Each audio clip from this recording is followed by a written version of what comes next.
Alrighty, welcome to McBean's Cottage Fitness. And I had a few subscribers ask me to tell you my story. How did I get here? I've done it before, but I figured it's always good to do another one. So how did I get this point at 64 years old? I'm tied for 5th in the world on my raw bench. How did it start? When did I make this move? What's my background? Inquiring minds want to know. So, just like anybody else, I started lifting probably when I was about 13. I was in sports, wanted to get stronger, wanted to get bigger, and lifting weights was the way to really do it. So I literally had 110-pound plastic-coated cement weights from the Sears and Roebuck Company. I think I paid $110 of my money for it. I worked for farmers for $6 to $10 a day during the summer, depending on which farmer I was working for. And out of the lumber that I had around the house, my dad was a construction business, I built my first bench. So I made my own bench, had my weights, and I had that in my room, and I would lift. Didn't really know what I was doing, but basically your basics, your back rows, your bench, your squats, your curls, your seated overhead presses. Otherwise, I'd push it into the ceiling. And I did that, and while I was in high school, I did track and cross country, and I wrestled. Right after high school, I went into the service. 13 Foxtrot, all right, U.S. Army. Basics was easy for me because there's a lot of running involved, and I was in track and cross country. So running was not an issue for me. I think I had the record for the most sit-ups in 2 minutes. I could really do them back then. Push-ups were no problem. Monkey bar things they had, well, we always had that in the playground, so that was no issue. And the 2-mile run was a breeze. It might have been a mile and a half, whatever it was very easy for me to do. I was in service for 4 years active, 2 years reserved. Came out and I went to college.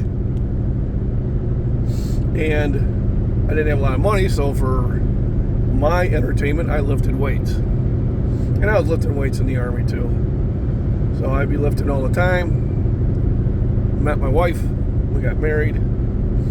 I still had those concrete weights, which I replaced with metal 1-inch weights,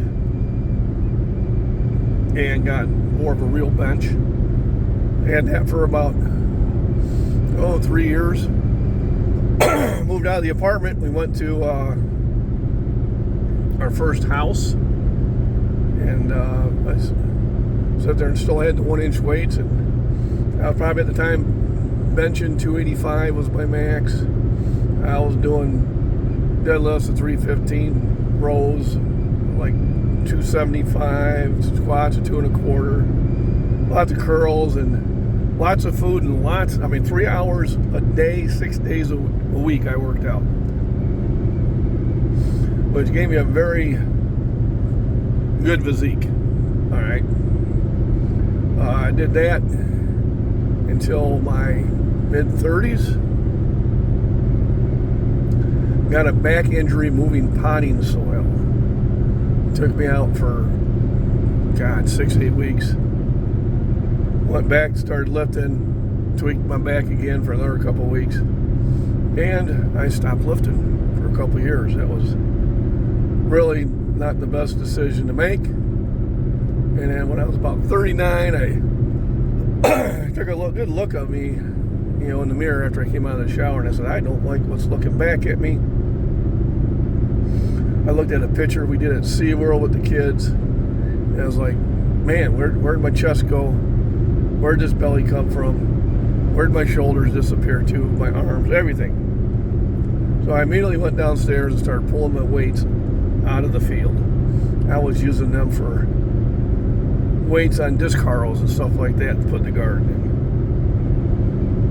And I started lifting 3 hours a day again. And I did it when I came home. So I get home around 9 and I'd lift until midnight. And then I invested into a Olympic set, which had a squat rack and some other attachments to it, which I still have. But now I had 3-inch weights, the holes in the Olympic size.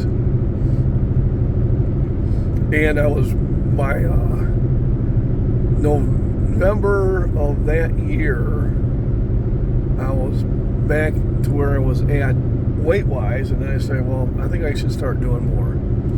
So I was 40 years old the first time I hit 315. 40 years old. First time I benched 315. And I'm very tall and got very long arms, and I always kind of convinced myself that was probably too much weight because of the way I was built. And once I hit it and stopped listening to that, things got better. I joined Cardinal Fitness, which became Charter Fitness, and I was working out about an hour every day while I was at work. And at age 44, I put up 405 the first time in my life on the bench. And that was my goal, to stay at 405. Wasn't really thinking about getting much heavier. But over the years, 5 years later I was doing 4 1/4. A couple years after that I was doing 440. And one day I got all the way up to 480 on the bench. And I had some injuries that set me back. But I keep climbing back on it. So 11 months ago I had a major injury. I had 430 fall on my chest. Cracked the ribs up fierce. And I recovered from it, and yesterday, 11 months later, I put up 430 again.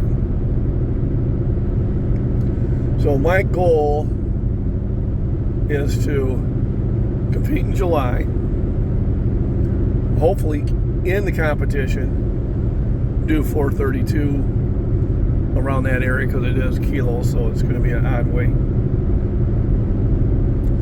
which will qualify me for the Arnold's. And then by Arnold's, I want to sit there and get over 470 pounds, which will make me number one in the world all time in the Masters 60-64 in either the 242-pound class or the 275-pound class. They're both the same weight, and I'd like to break both of them. So that's my goal. So how to get here? 50 years of lifting, nutrition, sleep, not quitting, recovering, and when I got hurt, took the time off, and when I started back up, I didn't quit. Too often we quit. And we make excuses for our failure, and you will always accept your own excuse. You always will.